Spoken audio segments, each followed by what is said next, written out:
پھر اگر ہم تمہارے پیچھے نماز نہ پڑھیں تو تمہیں درد کیوں ہوتا ہے، تکلیف کیوں ہوتی ہے؟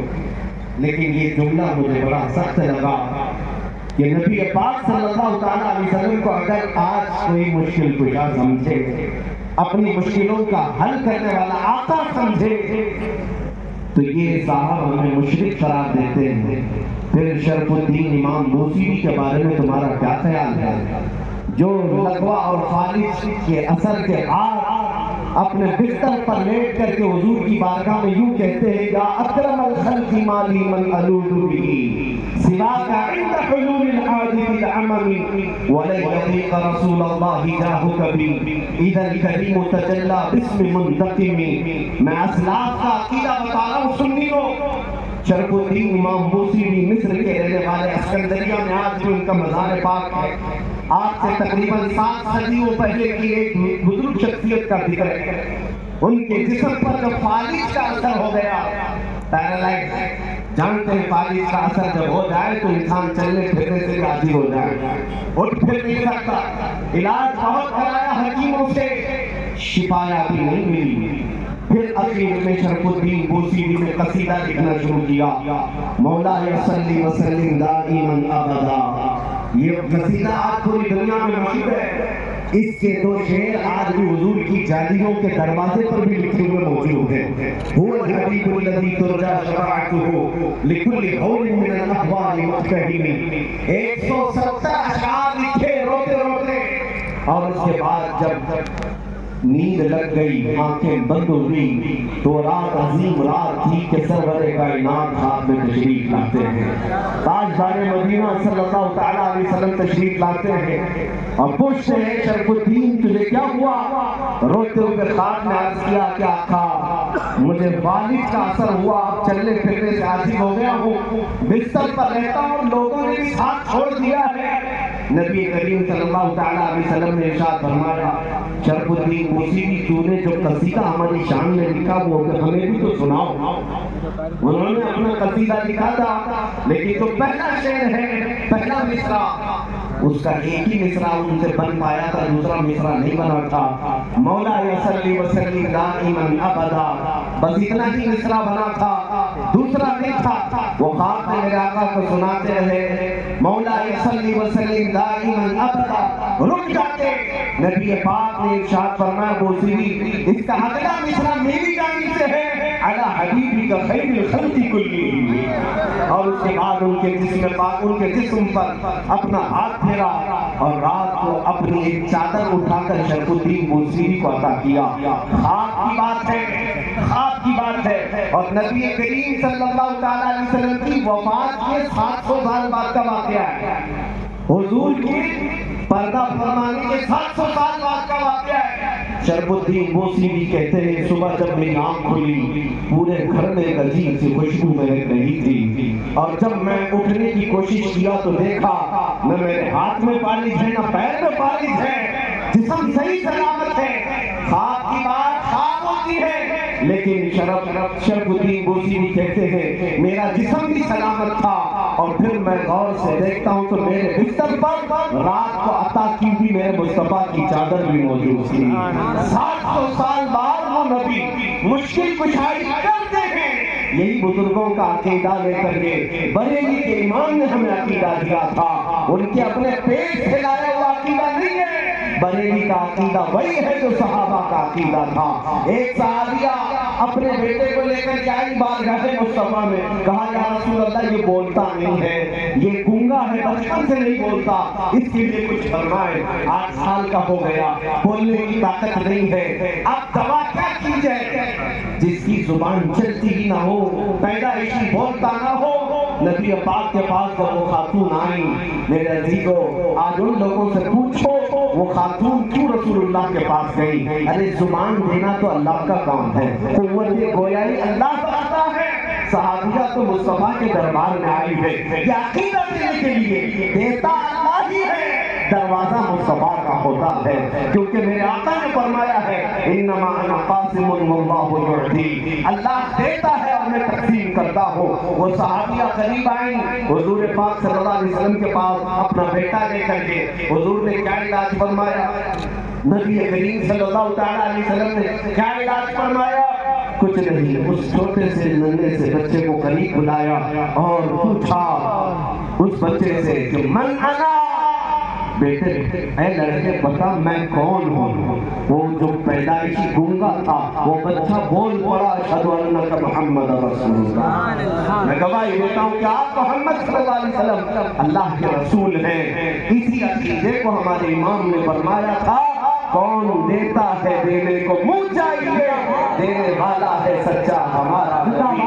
بریلوی کا عقیدہ یہی ہے جس کو ہم عاشقان رسول فالو کرتے ہیں، شافی و نافی ہو تم، وافی و کافی ہو تم، درد کو کر دو دوا تم پہ کروڑوں درود۔ یا رسول اللہ بے ہنر و بے تمیز کس کو ہوئے ہیں عزیز، ایک تمہارے سوا تم پہ کروڑوں درود، گرچہ ہے بے حد قصور تم ہو عفو و غفور، بخش دو جرم و خطا تم پہ کروڑوں درود، خلق کے حاکم ہو تم، رزق کے قاسم ہو تم، جو ملا تم سے ملا تم پہ کروڑوں درود۔ عزیزان گرامی اوقات، آج بات میں یہاں سے شروع کر چکا ہوں اور آپ کو یہ بتانا چاہتا ہوں کہ ہماری زندگی کا اہم عنوان ہے نام مصطفیٰ کی عزت کی حفاظت۔ اقبال نے کہا آپ ہوئے ماں نام مصطفیٰ، ہم سب کی عزت و آبرو مصطفیٰ کے نام سے وابستہ ہے۔ ہر دلی دنیا باد مصطفیٰ، جو کچھ بھی اس دنیا میں ہے وہ میرے مصطفیٰ کے بعد ہے، چاہے وہ ہماری ماں ہو، ہمارا باپ ہو، ہمارا استاد، ہمارا پیر، دنیا کا کوئی رشتہ ہو، جو بھی ہوگا وہ میرے مصطفیٰ کے بعد۔ اس عقیدے کے ساتھ آج ہمیں جینا ہے اور شاید آج لوگوں میں اسی بات کو لے کر کے کچھ کمزوریاں آئی ہیں۔ آج جو دنیا میں ہماری آزمائشوں کا دور چل رہا ہے، خصوصیت کے ساتھ ہمارے اس ملک میں دیکھنا ہمارے ہزاروں مسائل ہیں، لیکن سب سے زیادہ چھیڑ خانی جس مسئلے سے ہوتی ہے وہ ناموس رسالت کا مسئلہ، میرے مصطفیٰ کی عزت کا مسئلہ ہے۔ اس کی وجہ یہ ہے کہ ظالم جانتے ہیں مسلمان کے لیے جان سے بھی بڑھ کر کے کوئی چیز ہے تو نبی پاک کی عزت کا مسئلہ ہے، اور اس پر اگر مسلمانوں میں ٹھنڈی دیکھنے کو ملی، اگر مسلمانوں کے درمیان خاموشی دیکھنے کو ملی تو دنیا یہ سمجھ جاتی ہے کہ اب یہ قوم مردہ ہو چکی ہے، ان کے اندر اب زندگی باقی نہیں رہ گئی، یہ پھر ہمارا چیز پھاڑ اور آپریشن شروع کر دیتے ہیں۔ لیکن آج مجھے یہ احساس ہے، میں آپ کو ایک مثال کے ذریعے سے بتاؤں، ایک ڈاکٹر جب آپریشن تھیٹر میں کسی کو لے جاتا ہے، انجیکشن دیتا ہے، سن ہونے کا بے ہوشی کا انجیکشن دیتا ہے، یا گولی کے ذریعے سے یا دوا کے ذریعے سے بے ہوش کرے، اب بندہ بے ہوش ہوا ہے یا نہیں کیسے پہچانا جائے؟ اس کو چونٹی کاٹ کر کے دیکھو، کینچی مار کر کے دیکھو، یا اس کا کان کھینچ کر کے دیکھو، اگر حرکت نہیں کر رہا ہے اس کا مطلب بے ہوش ہو گیا۔ ہمارا چونٹی کاٹنا اس کو پتہ نہیں چل پا رہا، ہمارا اسے ہلانا پتہ نہیں چل پا رہا، اس کا مطلب بے ہوش ہو گیا۔ اب اس کے بعد دوسرا پروگرام شروع ہوتا ہے، کاٹو اس کو، پھاڑو چیرو، جو کچھ کرنا ہے کرو، جب بے ہوش ہو۔ اسی طرح سے ان ظالموں نے امت مصطفیٰ کو بے ہوش کرنے کے لیے کئی سالوں سے ایک پلان چلا رکھا ہے، مسلسل تمہیں دنیاوی عیاشیوں میں اس طرح مبتلا کر رکھا ہے کہ ہماری قوم میں سب سے زیادہ نشے کو تقسیم کر رکھا ہے، ہر جگہ ہر محلہ ہمارا نشہ سے لبریز ہے، ہمارے نوجوانوں میں ایڈکشن، خاص طور پر کئی خطرناک قسم کے نشوں میں مبتلا ہے۔ پورے ہندوستان کی بات کر رہا ہوں، تمہیں نشہ دے دے کر کے سن کیا جا رہا تھا، اور اس نشہ سے اگر پاگل نہیں ہوا، جو ہیروئن ہے، کوکین ہے، افیون ہے، چرس، گانجا، بھنگ، تو پھر دوسرا نشہ انٹرنیٹ کا دیا گیا۔ انٹرنیٹ کا ایک نشہ ہے جس کے ذریعے سے تمہاری حالت ایسی ہے کہ 5 منٹ موبائل کو چھوڑے نہیں رہ سکتے۔ سوشل سائٹس پر آج ایک سروے کے مطابق 24 گھنٹوں میں سے کچھ لوگ 18 گھنٹے استعمال کرتے ہیں۔ اس کا مطلب ہوا کہ پورا سونے کے علاوہ سارا کام تمہارا موبائل ہے۔ یہ نشہ ہے اور چھوٹنے والا نہیں ہے۔ یہ نشہ کیوں دیا گیا کہ تم عاری ہو جاؤ، تم سب کے سب ایسے بے ہوش ہو جاؤ کہ اب تمہیں کسی بات کا احساس نہ ہو۔ اب ٹرائل کا وقت آیا، 10 سال سے نشہ دیا جانے لگا، اب چیک کرنے کا وقت ہے کہ دیکھا جائے کہ بے ہوش ہے یا ہوش ہے۔ اب چیک کرنے کا طریقہ کیا ہے؟ چوٹی کاٹ کر کے نہیں چیک کرتے، بلکہ اسلام، قرآن اور ذات مصطفیٰ کی توہین کر کے چیک کیا جاتا ہے کہ یہ ہوش میں ہے یا بے ہوش ہو چکے۔ اب یہ سلسلہ شروع کیا گیا۔ آپ کیا سمجھتے ہیں؟ کسی ایک کتے کو اٹھا کر کے بھونکنے پر وہ لا کر کھڑا کرتے ہیں تو کیا اس کے اکیلے کی طاقت ہوتی ہے؟ یہ کوفے میں بیٹھے ہوئے بھیڑیوں کی اتنی طاقت نہیں ہوتی ہے۔ حکومت کی سپورٹ کے ساتھ بڑی بڑی لابیاں ان کے پیچھے، ایجنسیاں ان کے پیچھے ایک گستاخی کرنے کے لیے خریدے جاتے ہیں اور لا کر کھڑے کیے جاتے ہیں، صرف یہ ٹیسٹ کرنے کے لیے کروڑوں مسلمان ہمارے دیے ہوئے نشے میں مدہوش ہو گئے یا ابھی بھی زندہ ہیں۔ عربوں کو دیکھا، عرب سو گئے۔ عربوں میں اب کوئی ہوش نہیں ہے، وہاں کوئی گستاخی کرے نہ کرے انہیں کوئی فرق نہیں پڑتا۔ ان کے پڑوسی ملک فلسطین کو خون میں نہلا دیا جائے انہیں پتہ نہیں چلتا۔ شام تباہ ہو جائے، یمن برباد ہو جائے، عراق ٹوٹ جائے، جل جائے، عربوں کے کانوں میں جوں تک نہیں رہی تھی۔ ان کو ایسا نشہ دیا گیا وہ اٹھ نہیں پاتے۔ لیکن میں نے ہندوستان اور اپنے بر صغیر کے علاقوں کو دیکھا، 10 سال سے اگر سے تم نے ہماری قوم کو نشہ دیا ہوگا، چاہے وہ ہیروئن، کوکین، افیون، بھنگ، چرس کے ساتھ یا پھر انٹرنیٹ کی زمین پر پورنوگرافی اور گندی تصویروں کے ساتھ ان کو نشہ میں ایڈکٹ کیا ہوگا، لیکن اب بھی مجھے یہ یقین ہے کہ ہماری قوم مسلم ہندوستان میں پوری مری ہوئی نہیں ہے۔ اس کی وجہ یہ ہے جب کبھی کوئی کتا کہیں سے بھونکتا ہے، ہر محلے سے آواز آتی ہے لبیک یا رسول اللہ۔ یہ تمہارا لبیک کا نعرہ لگانا اس بات کی علامت ہے کہ یہ قوم ابھی مردہ نہیں ہے، ابھی زندہ ہے۔ مجھے وہ بات بار بار کہنے پر فخر ہوتا ہے، ممبئی کی سرزمین سے 2 سال قبل جب ایک کتا بھونک رہا تھا، ہم نے اس سے کہا تھا ہم دلی آتے ہیں اور آ کر کے تمہارے ساتھ مقابلہ کریں گے، یہ ہمارے جذبات تھے۔ لیکن آپ کو میں بتاؤں، رمضان کا موسم ہے، لاک ڈاؤن چل رہا ہے اور اس وقت لوگ باہر آنا جانا بہت کم رکھتے تھے۔ میں اتر کر کے اپنے آفس سے جا رہا ہوں، ایک نوجوان میرے پاس آیا، ہپی کٹ ہے، بالوں میں ڈیزائن ہے، داڑھی میں بھی ڈیزائن ہے، کئی بالیاں پہنا پھٹی جینز ہے، مکمل ایک آوارگی کی شکل ہے۔ قریب آیا، ہاتھ پکڑ لیا، کہا مفتی صاحب آپ سے تھوڑی سی بات کرنی ہے۔ میں نے کہا کیا بات ہے؟ کہا سنا ہے ابھی آپ دلی جانے کی بات کر رہے ہیں۔ میں اوپر سے نیچے دیکھتا رہا، کہا ہاں آپ نے سنا ہے تو صحیح سنا ہوگا۔ کہا میں نے سنا ہے کہ کوئی حضور صلی اللہ علیہ وسلم کی شان میں گستاخی کیا ہے اور اس کتے کو جواب دینے کے لیے آپ دلی جا رہے ہیں اور آگ میں کودنے کی بات کر رہے ہیں۔ میں نے کہا ہاں، تجھے اس سے کیا لینا دینا ہے؟ تو کیوں اس بات کو پوچھ رہا ہے؟ وہ نوجوان بظاہر آوارہ تھا، بظاہر بدماشوں کی شکل اپنایا تھا، لیکن اس نے میرا ہاتھ پکڑ کر کہا آپ نہیں جائیں گے جب تک میں زندہ ہوں۔ پہلے مجھے آگ میں کودنے دیا تھا، میرے آنکھوں سے اس وقت آنسو آئے۔ بارگاہ مصطفیٰ میں میں نے یہی عرض کیا تھا، یا رسول اللہ آپ کی امت گنہگار تو ہو گئی لیکن غدار نہیں ہے۔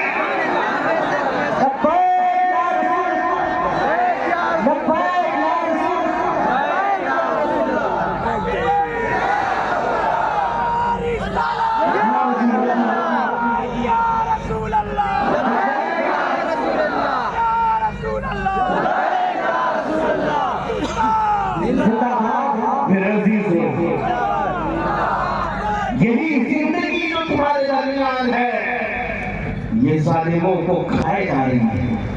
ان کو ہم نے پچھلے 70 سالوں سے 80 سالوں سے لوٹ کر کے ختم کیا، لیکن زندگی کی رمق ابھی بھی باقی ہے۔ آج رات کے 12 بج چکی یا 1 بج چکی، اتنی رات کو یہ بھرا مجمع ایسی جوانی دکھا رہا ہے جیسے دن کا شباب لگتا۔ کیوں؟ یہ کسی نیتا کا جلسہ نہیں ہے، یہ 100-200 روپے کے لیے جمع کیا ہوا ووٹوں کا مجمع نہیں ہے. اور آپ کو پتا ہونا چاہیے سارے نیتا مل کر کے بھی اگر کوئی مجمع اکٹھا کرے تو ایسا جمع کر سکتے ہیں کہ دوپہر میں ہرا پٹا، شام میں نیلا پٹا، پھر رات کو لال پٹا. وہ بدل کر کے پٹے استعمال کرنے والے مجمع تو جمع کر سکتے ہیں. لیکن میں انہیں دعوت فکر دیتا ہوں، آؤ نیتا جی رات کے اس مجمع کو ایک بار دیکھ لو. یہ پیسوں سے بلایا ہوا نہیں ہے بلکہ یہاں تو ہر آیا ہوا یہ عزم لے کر کے آیا ہے. بات بن پڑی تو میرے مصطفیٰ کے قدموں میں گردن بھی نچھاور کرو. ہر بندہ یہ عزم لے کر کے آتا ہے جب ضرورت آ پڑے میرے آقا کی عزت پر میں اپنی گردن لے کر کے حاضر ہوں. اس مجمع میں آپ کے اندر یہ جذبہ ہے یا نہیں سنی؟ یہ جذبہ رکھتا ہے اور یہی زندگی جو تمہارے درمیان ہے یہ غیروں کو کھائے جا رہی ہے. آپ نے کبھی محسوس کیا یہ سپریم کورٹ کے ریٹائرڈ ججوں کی سروے رپورٹ ہے، Sri Krishna report, Sachar committee report, کئی رپورٹیں ہیں جو مسلمانوں کے حالات اظہار پر بنی ہوئی. ہندوستان میں مسلمانوں کے حالات کیا ہیں؟ توجہ، رپورٹوں میں یہ کہا گیا ہے کہ یہ قوم اتنی بیکورڈ ہو گئی ہے دلت سماج سے بھی نیچے کی زندگی گزار رہی ہے. ان کے اندر ایجوکیشن 2.5% رہ گیا ہے، یعنی 100 میں سے صرف 2.5 لوگ پڑھے لکھے. یہ سب رپورٹنگ کی ہے. پڑھے لکھے نہیں ہیں، ان کے اندر سیاست کا شعور نہیں ہے، کہیں پر بھی چلے جاتے ہیں. رپورٹ میں یہ بھی ہے غریبی کی سطح سے نیچے کی زندگی گزار رہے ہیں. رپورٹ میں یہ بھی ہے کہ سب سے زیادہ کم جاب میں یہی لوگ ہیں، ڈپارٹمنٹ میں عہدے میں ان کا کوئی نمائندہ زیادہ نہیں ہے، ان کی قیادت بھی نہیں ہے کہ کسی ایک پر متفق ہوتے ہیں. ساری رپورٹیں موجود ہیں. ہم نے بھی دیکھا، سروے کو دیکھا، یہ قوم اتنی کمزور ہے 14% ہے اور ٹوٹی بکھری ہوئی ہے.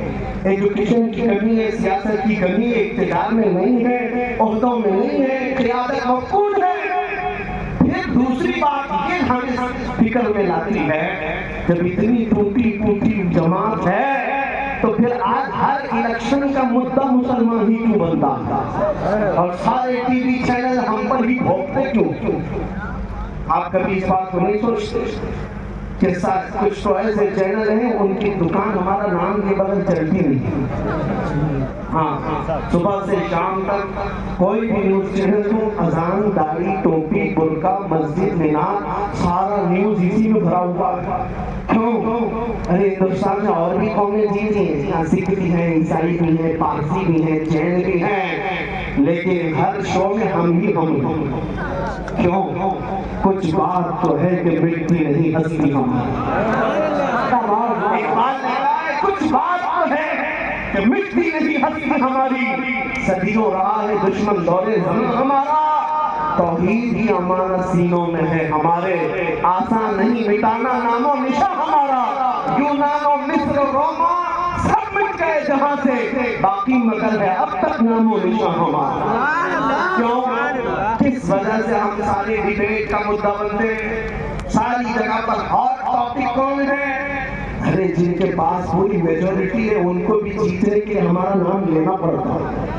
ہمارا نام قوم میں اگر لوگوں کے اندر جذبات بھڑکانا ہے تو یہاں پر لڑانے کے لیے بھی ہمارا ہی نام لیا جاتا ہے. میرے عزیزوں، میں یہ سیاسی باتیں نہیں کر رہا ہوں، یہ میں تمہیں احساس دلا رہا ہوں.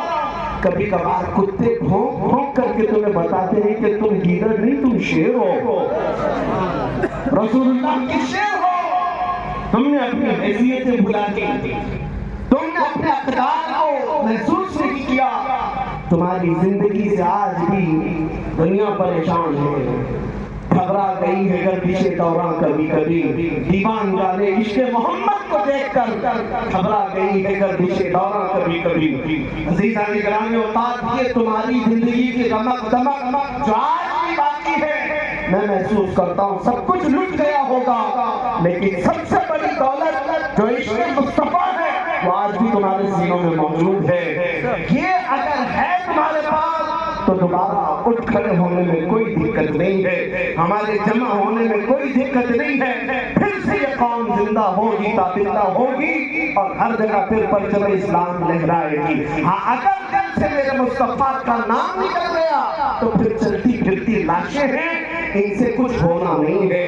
یاد رکھو ہماری زندگی میں جو کچھ بھی ہے وہ میرے مصطفیٰ کی برکت سے ہے۔ وہ جو نہ تھے تو کچھ نہ تھا، وہ جو نہ ہو تو وہ جو نہ ہو تو ہر سنی جانتا ہے، وہ جو نہ ہو تو کہاں پر ہماری زندگی میں بھی وہ جو نہ ہو تو ہماری ہر چیز میں وہ جو نہ ہو تو ارے قبر میں بھی جاؤ گے فرشتے دو سوال کریں گے، تمہارا رب کون ہے، تمہارا دین کیا، یہاں تک بہت سارے بول پڑیں گے۔ تیسرا سوال جو فرشتوں کا ہے حضور کو دکھا کر کے پوچھیں گے ان کے بارے میں کیا کہتا تھا، وہ جو نہ ہو تو قبر میں بھی تمہیں وہاں پر بھی ضرورت ہے۔ اور وہیں آ کر کے منافق پھنس جاتا ہے، ان کو چھوڑا تو پھر تمہاری قبر میں بھی خیریت نہیں ہے۔ حشر میں چلو اٹھے، وہاں تو حساب کتاب کا دن ہے۔ آدم علیہ السلام سے لے کر عیسیٰ علیہ السلام تک قوم پوری مخلوق پھرتی رہی، خلیل و نجی مسیح و صفی، سبھی سے کہیں نہ بنی، یہ بے خبری